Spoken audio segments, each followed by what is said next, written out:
आशा workers के अलावा जो हमारी एएनएम्स हैं, डॉक्टर्स हैं, पैरामेडिकल स्टाफ है, नर्सेज हैं, ये सब इसमें लगातार इस लड़ाई में लड़े हुए हैं, लगे हुए हैं और बहुत अच्छा कार्य कर रहे हैं। मैं आपके माध्यम से जो भी चिकित्सा शिक्षा के या चिकित्सा विभाग के जितने भी डॉक्टर्स या पैरामेडिकल स्टाफ या नर्सेज इस जंग में हमारे साथ लड़े हुए हैं, लगे हुए हैं लड़ाई में, मैं उन सबको आपके माध्यम से धन्यवाद देता हूं, आभार व्यक्त करता हूं। और साथ ही जितने लोग और भी, चाहे वो पुलिस के कर्मचारी हैं, चाहे राजस्व विभाग के हैं, चाहे सैनिटाइजेशन के हैं, जो इस पूरी मुहिम में हमारे साथ हैं, उन सबको मैं धन्यवाद देता हूं।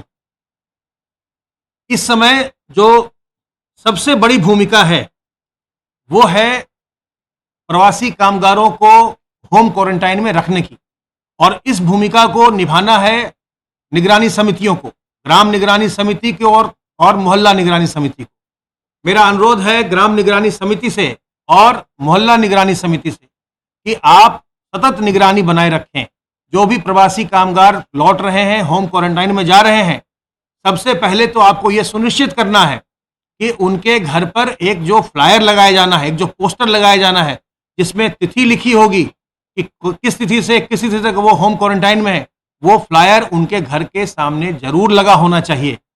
और आपको ये सुनिश्चित करना है कि जब तक उनकी तारीख है होम क्वारंटाइन की, वो अपने घरों में ही रहें, घर से बाहर न निकलें।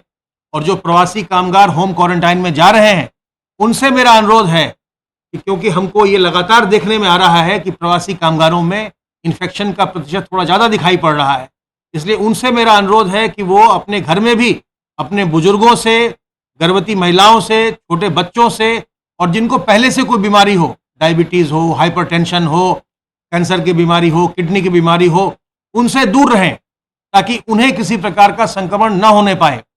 और मैं आपका भी, मीडिया का भी धन्यवाद देना चाहता हूं, जो आपके माध्यम से हम बार बार इस बात को फैला रहे हैं, महिलाओं को बचाएं और लोगों को बचाएं।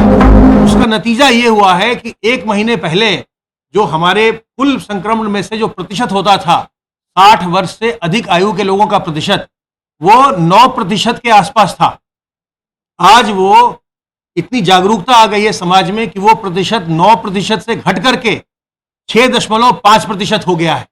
यानी 60 साल से ऊपर के उम्र के जो बुजुर्ग हैं, उनमें संक्रमण का प्रतिशत घटा है। हाउस होल्ड सर्वेलेंस लगातार किया जा रहा है और हमारी teams, health department teams hotspot area में और नॉन हॉटस्पॉट एरिया में घर घर जाकर के उसका सर्वेक्षण करती हैं। अब तक 11,081 इलाकों में, जिनमें 2,656 हॉटस्पॉट एरिया हैं और 8,425 नॉन हॉटस्पॉट एरिया है, इनमें सर्वे किया गया है। और इस सर्वे में 87,141 टीम दिवस के माध्यम से 69,78,009 घरों का सर्वेक्षण किया गया, जिसमें 3,49,20,368 लोगों का सर्वेक्षण किया गया। और उस सर्वेक्षण के पश्चात जिसमें भी कोई लक्षण पाए गए, उनकी जांच करवाई गई, जिनको सलाह देनी थी उनको सलाह दी गई। तो ये जो कंटेनमेंट का एक्सरसाइज होता है, जिसमें हम सर्वेलेंस के माध्यम से कंटेनमेंट की कार्रवाई करते हैं, ये बहुत ही मजबूत कार्रवाई है, बहुत ही इंपॉर्टेंट कार्रवाई है और इसमें लगातार हमारी टीमें कार्यरत हैं।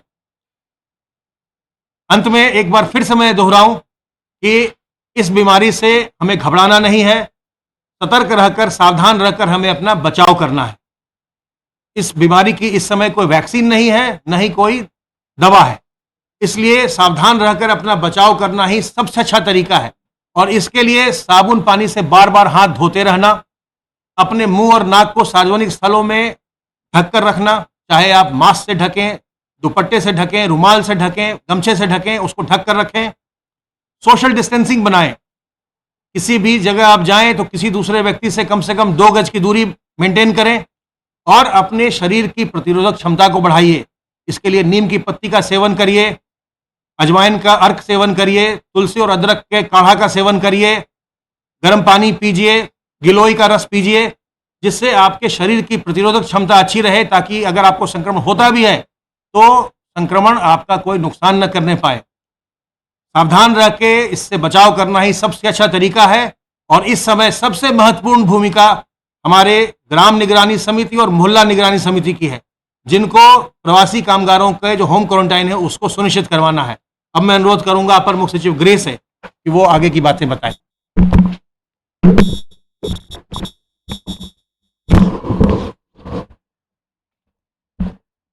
पूरे प्रदेश में प्रवासी कामगारों, श्रमिकों की सकुशल वापसी के लिए क्वारंटाइन सेंटर में सभी लोगों को ले जाया जा रहा है। आपको मालूम है कि लगभग पूरे प्रदेश में अब तक 20 लाख से अधिक प्रवासी कामगार और श्रमिक सकुशल लौट चुके हैं। इतनी अधिक संख्या में प्रवासी कामगारों और श्रमिकों के लौटने पर मुख्यमंत्री जी ने आदेश किया है कि क्वारंटाइन सेंटर पर भी इंफ्रारेड थर्मामीटर्स प्रोवाइड फॉर कर दिए जाएं, जिससे कि ग्राउंड लेवल पर ही यदि कहीं लक्षण किसी को हो, टेम्परेचर हो, हल्का भाई बुखार हो, तो तुरंत उनकी आइडेंटिफाई करके उनको इंस्टीट्यूशनल क्वारंटाइन और फिर प्रॉपर मेडिकल केयर दिया जाए। आपको मालूम है कि प्रत्येक हमारा जो श्रमिक है, कामगार है, जब आता है तो 15 दिन का उसको खाद्यान्न का किट भी दिया जा रहा है। मुझे बताने में खुशी है कि अब तक 46,103 ग्राम पंचायतों में 16,08,184 व्यक्ति राजस्व विभाग के क्वारंटाइन सेंटर्स के माध्यम से ग्रामीण क्षेत्र में गए हैं, और जो नगरीय क्षेत्र और वार्ड और मोहल्ला है उनमें 6,202 मोहल्ला वार्ड में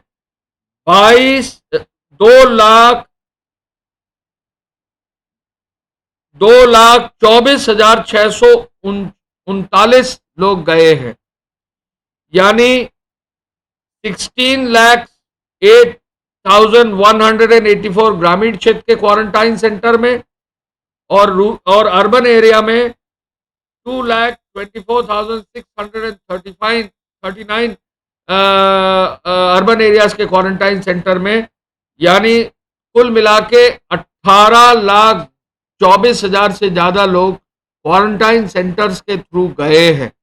यानी लगभग 20,000 लोग जो है पूरे प्रदेश में विभिन्न माध्यमों से आए हैं। इतनी अधिक संख्या में लोगों को एक प्रदेश में एक बार में पूरा डेटा बनाते हुए, उनका स्किल सेट कैप्चर करते हुए, एक एक व्यक्ति को खाद्यान्न का पैकेट देते हुए एक बहुत बड़ा अचीवमेंट हुआ है। मुख्यमंत्री जी ने कहा है आगे आने वाले समय में अभी भी निरंतर प्रतिदिन लगभग 100 ट्रेनें हमारे प्रदेश में आ रही हैं। अभी भी निरंतर प्रतिदिन बसों से लोगों को अन्य प्रदेशों से लाया जा रहा है। अभी भी निरंतर प्रतिदिन हमारे विभिन्न बॉर्डर से मथुरा, झांसी, सहारनपुर, प्रयागराज, महोबा, वाराणसी, सभी बॉर्डर से जो है लोग आ रहे हैं। ऐसे कारण से जो क्वारंटाइन सेंटर्स हैं उनको और मजबूत और उनको और सुदृढ़ करने और उनकी क्वारंटाइन सेंटर्स की निरीक्षण के लिए जो 75 जनपदों में विशेष सचिव स्तर के अधिकारी भेजे गए हैं, उनका भी आज रिव्यू किया गया है। मुख्यमंत्री जी ने कहा है कि जो होम क्वारंटाइन में लोग भेजे जाएं, उन होम क्वारंटाइन में लोगों को भेजते वक्त ये इंश्योर किया जाए कि वहां मोहल्ला समितियों को उनकी पूरी जानकारी हो जाए।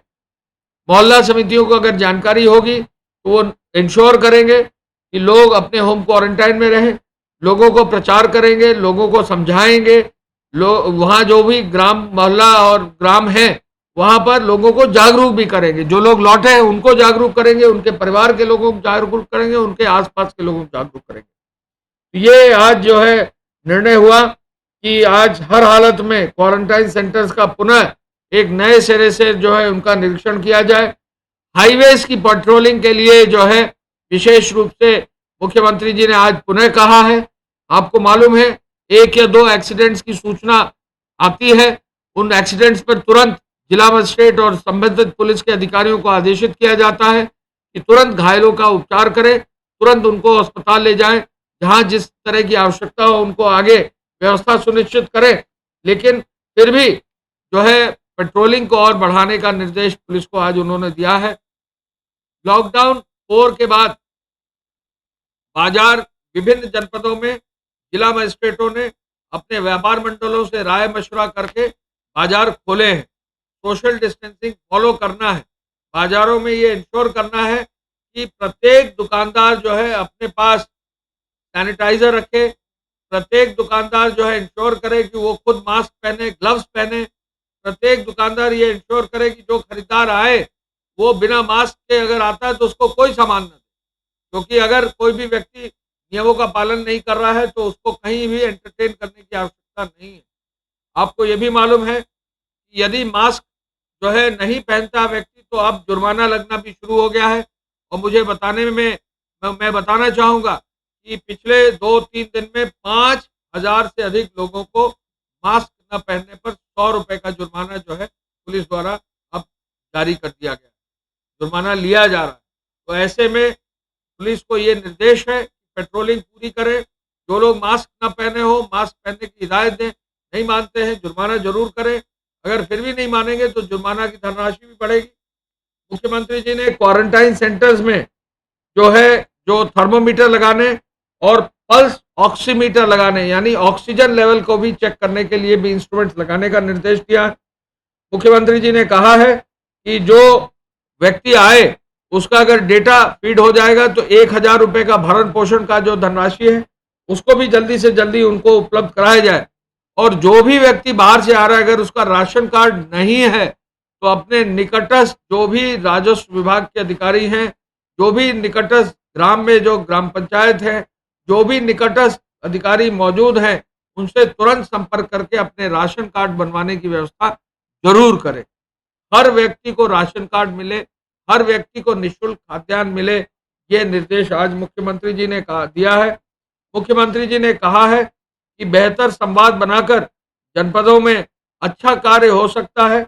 वरिष्ठ प्रशासनिक अधिकारियों के इस कार्य के लिए उन्होंने नामित किया है और अब बहुत जल्दी ही अपर मुख्य सचिव, सचिव और विशेष सचिव स्तर के भी, प्रमुख सचिव स्तर के भी अधिकारी जो है विभिन्न जनपदों में एक साथ नए सिरे से जाएंगे, ये देखने के लिए कि किन किन जिलों में कैसे ही व्यवस्था है और क्या और सुधार हो सकता है, कहाँ कमियां हैं जिनको दूर किया जा सकता है।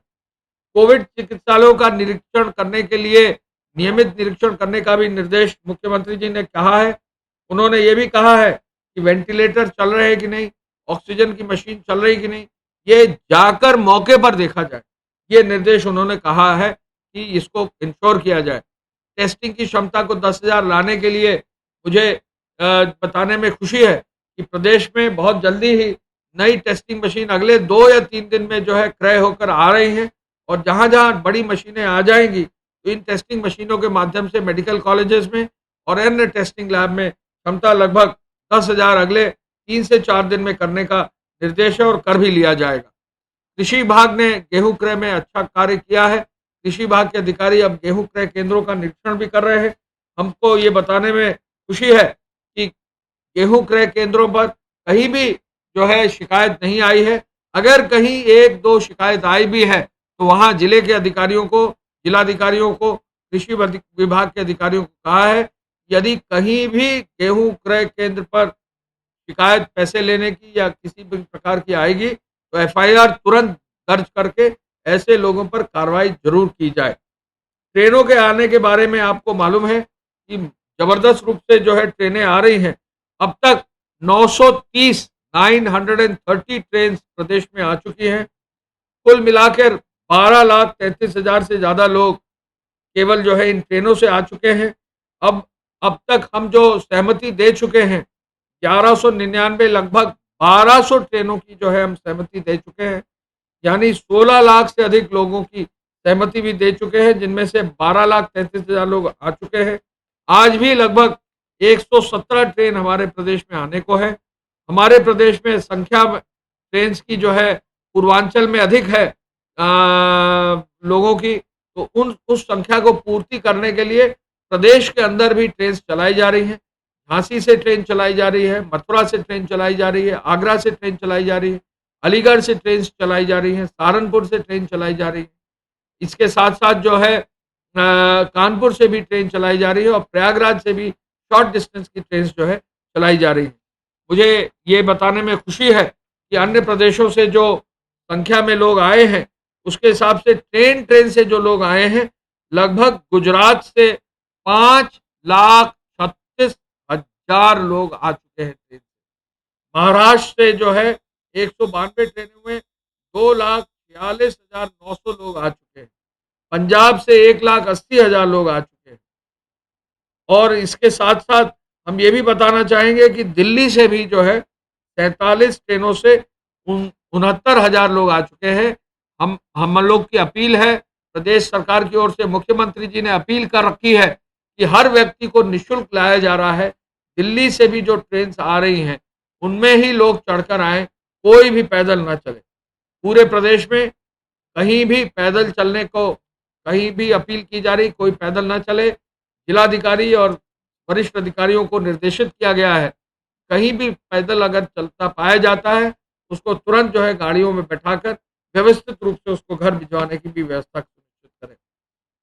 आज प्रदेश में इतनी अधिक संख्या में जहां बाहर से लोग आए हैं तो उनको व्यवस्थित रूप से आगे बढ़ाने में कार्य जो हो रहा है उसके लिए आज पुनः मुख्यमंत्री जी ने ये आदेश दिया है कि जो इकोनॉमिक पैकेज का प्लान है उस पर अगले 2-3 दिन में जो है हर विभाग का प्रेजेंटेशन देखेंगे और उस पर कार्य सुनिश्चित करेंगे।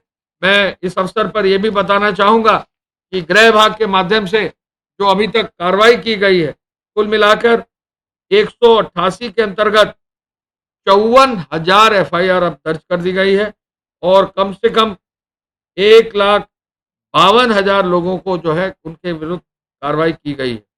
साथ साथ जो FIR इसी एक्ट में की गई है, जमाखोरी में की गई है, लगभग 639 FIR 639 FIR इसी एक्ट में की गई है और 300 लोगों को अब तक गिरफ्तार कर लिया गया है।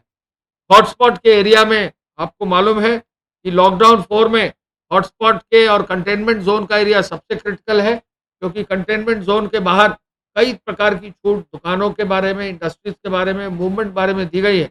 लेकिन हॉटस्पॉट के एरिया को और मजबूती से देखने के लिए आज उन्होंने मुख्य सचिव को और DGP साहब को पुनः कहा है कि वरिष्ठ अधिकारियों को भेजकर जो हॉटस्पॉट्स विभिन्न जनपदों के हैं उन पर विशेष रूप से कार्य करते हुए उनमें लॉकडाउन मजबूती से किया जाए, जिससे कि कहीं भी कोई भी जो संक्रमण है उसको फैलने की जो है कार्रवाई रुक सके और हॉटस्पॉट के क्षेत्र में प्रभावी कार्रवाई करके 14 दिन में 21 दिन में आगे